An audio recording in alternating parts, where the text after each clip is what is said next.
system. Yes, ma'am. It was called the U.S. Citizenship Act of 2021. Exactly. It was essentially a pathway to citizenship for the... Yes, ma'am. May I finish responding, please? But you have to let me finish, You please. had the White House and the House and the Senate, and they didn't bring up that bill. Responding. Are you still in support of using taxpayer dollars to help prison inmates or detained illegal aliens to transition to another gender? I will follow the law, and it's a law that Donald Trump actually followed. But you call Donald Trump. The significance of that. You call Donald Trump. He's misguided. You say now he's unstable. He is unstable, Brett. He's not well. You say he's mentally not stable. He's not stable. Let me ask you this. You told many interviewers that Joe Biden was on his game, that ran around circles on his staff. When did you first notice that President Biden's mental faculties appeared diminished?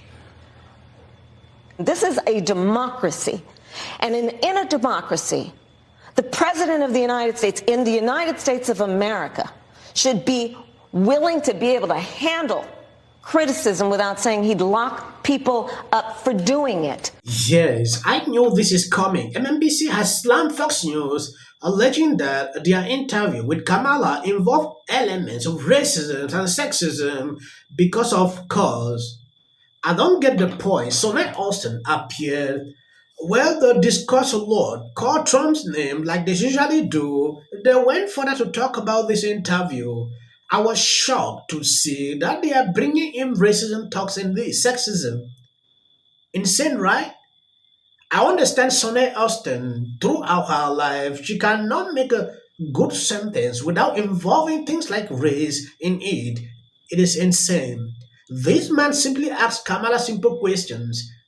All she could do is to respond, convince people to choose her. I don't understand where issue of racism is coming in. Totally unacceptable. Let me play this video so you can see exactly what I'm talking about. That he approached her differently than other people he interviews. I saw a little bit of the panel after the interview, and one woman said that she came in hot, and also said that she became angrier. I thought he came in hot. And what I am very tired of is this trope of the angry black woman. She was not angry. She was in command of the facts. She was passionate. Passion does not equal anger. I am often called, Donald Trump actually called me dumb at a rally recently. You have these tropes that are used against women and women of color in particular. And I did not see a dumb woman. I did not see an angry woman. I saw a woman who understands what is at stake. And it's the critical backdrop to this moment in which Vice President Kamala Harris sat down for an interview with Fox News. It was supposed to give viewers an opportunity to actually hear her plans as president. Instead, as you saw, it almost immediately devolved into an embarrassing bad faith effort by a once respected host to play to an audience of one. The host's constant, rude interruptions were designed to distract from the issues and facts that Trump and his acolytes try and twist and distort every day. And on Fox News, they try and avoid. And they couldn't. When Kamala Harris realized the host was not going to let her speak, the only way the vice president could give Fox viewers an opportunity to hear what she had to say was to talk back over him. Was he making sure that happened? I personally think absolutely. Did she do well in this environment? Of course. She was great. She's a former prosecutor, attorney general, senator, current vice president. She's fine with a situation like that and even flourishes. Important thing to know about Bret Baier is that he is a member of the club. Being a member of a club, any club, offers certain privileges and certain protections. Bret Baier is a member of that Washington club that fancies itself to be the unbiased news media of Washington. Club members always include people who work at the major newspapers that we all rely on, major magazines, the news divisions of the broadcast networks. And to prove they are unbiased, they believe they must include in their club at least one anchor from Fox, and that's Bret Baier. But the truth is, Bret Baier is not so secretly a hardcore supporter of Donald Trump. He did himself a disservice by doing what he did. He is known for doing the bidding of Fox News, but he ends his show every night as fair, balanced, and unafraid. Well, that was not fair and balanced. Kamala Harris went there, sat there, answered the questions about relevant things. I mean, she could have said, you know what, Bret, tell you what, why don't we just play music for 39 minutes, since that's what some, and your dance. Supporters like. And right. So she was talking about what she had to talk about, answering the questions. She wasn't talking about Hannibal Lecter. She wasn't talking about windmills. She was actually talking about the issues. Yes, I want to confidentially say this. These people are not doing any good to Kamala. When you take a look at the gaslighting that is coming out totally insane, they are not doing any good to her campaign. They want her to lose instead. These same people came out to say, oh, Biden was okay.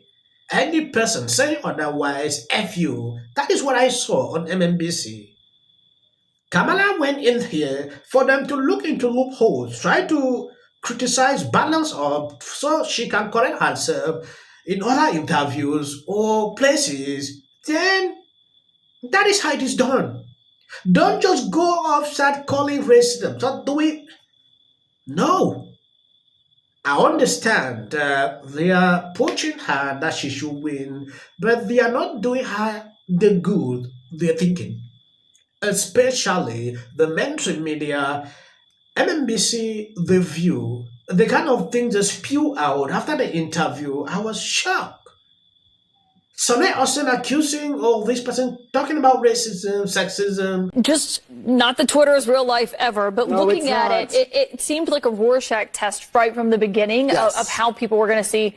Did she crush it? Did she blow it? What was the outcome of the interview? I think Trump refused to debate Kamala Harris again, so Harris did the next best thing. She booked a debate on Fox News, and that's what this was tonight. She essentially walked into a Trump campaign field office because anchor Bret Baier, who is a solid journalist, he is also incredibly sympathetic to Trump because that's what his fans want. That's what his viewers want. His viewers want him to represent the Trump point of view. So it was almost as if you had a Trump surrogate interviewing Kamala Harris. And look, adversarial interviews are a good thing. We should root for them. We should want more of them. You're so fantastic at adversarial interviews where we challenge newsmakers and we get answers out of them. But yes, this was a Rorschach test. Some people think Baier was mansplaining. Other people think Harris was filibustering. I think at the end of the day, this was all about one word, the word tough. It showed that Harris was tough. She went into the so-called Fox den, and that's how Harris's campaign is promoting it tonight. They're saying she went into the Fox den and look what happened. Yes, Kamala missed an opportunity that I don't believe she will ever get it again. This was a moment I believe she was to pass out and gain a lot of people, but it didn't work out. When you take a look at this Trump surge to an all-time high against Kamala Harris on political betting platform Polymarket after her chaotic interview with Bret on Fox News, Trump gained about 3 percentage points after the interview as bettors apparently felt that the interview hurt her chances. The development comes as there is a growing divide between typical media polls and betting platforms like Polymarket, for example, which has surpassed the New York Times and the App Store. Trump is about 8 percentage points away on the betting platform from where he was before Biden dropped out of the race. Maha is still having the guts to say this. It's 25 days before the election, and I got to say, it's not looking that great for the Democrats. I mean, this is not a good sign. When you have an African-American candidate, you probably shouldn't be having to shore up your support among black men, but that's what's going on. Tim Walz. Look at what Democrats are experiencing. And sometimes there's a trend line that I never noticed before and make me go, whoa. Whoopi, you always say you don't believe in polls. I'm with you now.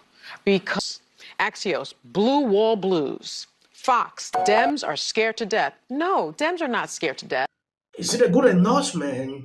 What exactly, please? I want you to know. Drop on in the comment section. Trump's running mate. Same reason you don't throw a birthday party for dinner. Well, this is the problem. 18, please register to vote for. I don't care if they write that. No, it was right, and you got.